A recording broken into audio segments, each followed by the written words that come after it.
Now, to eat an oyster properly is also another little bit of a technique. I mean, there's many different ways of doing it, but the best, I think, is to slide it in out of the shell on its own. Don't use a fork or anything like that. First off, you make sure the oyster is nice and loose in the shell, and then you slide it in 2 bites. 2? Why 2? Starts to break down the oyster as it is. It's very sweet in the finish. You want to chew your oyster. Mom always told me to chew my food, so I always want to make sure that people chew their food before they swallow. You just don't swallow this thing because it's very sweet, and you got vegetal notes, and you've got sugary stuff to it. And if you just eat it straight out, you just get salt and texture. You want to chew through that and get that flavor. And then I aerate as well. So like sommeliers would tell you to taste your wine by aerating, breathing in oxygen through the mouth. You do the same thing with oyster, and that allows the oyster to develop the flavor across your palate.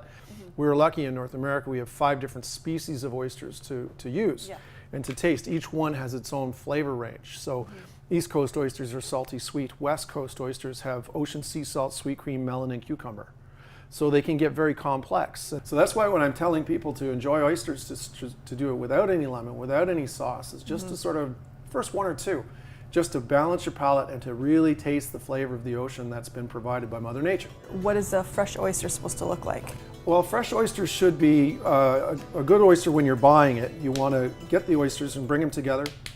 If you can tap them, they sound solid. If they sound a little hollow, it may not be great, so you can pass that one by and pick up the next one.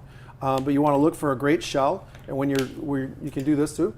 You just give it a smell. It should smell like wet stone, light seawater, maybe some seaweed, but all happy oceany smells. If it smells of sulfur or of rotten eggs or fermented leaves, then it's past. So again, don't use that one. The nose knows everything. You can really tell the quality of the oyster just by smelling it. But the oyster, when it's opened as well, should have a lovely clear liquor, which is the liquid on the inside of the oyster, and that's the lifeblood and also ocean water. It's a little bit of both. And that gives it its flavors and the subtle flavors. But the oyster itself should be a nice, even sort of 50 shades of beige color. There's all types of beiges in there, and it gives it that even color. It should also match the shell. The shell is a light white. So if it was a darker shell, like sometimes they can go into purples and dark greens, that could reflect in the actual oyster meat itself. And it's okay. If you think you see something that's a little darker that it shouldn't be, if it matches the shell, you're doing okay. Okay. Now these are little Malpecs coming out of Prince Edward Island too. This is this perfect combination of salt and sweet. A lovely little plump texture to it, but when you eat this oyster, as you slide it in and chew it up, you'll get that saltiness up front and really almost like a sugar snap pea vegetal in the finish of it, maybe a little Boston lettuce, very clean finish to it.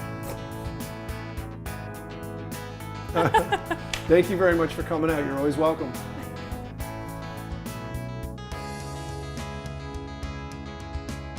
I said if you do this way and you have the oyster with no sauce, no lemon on it, the reward is a little whiskey.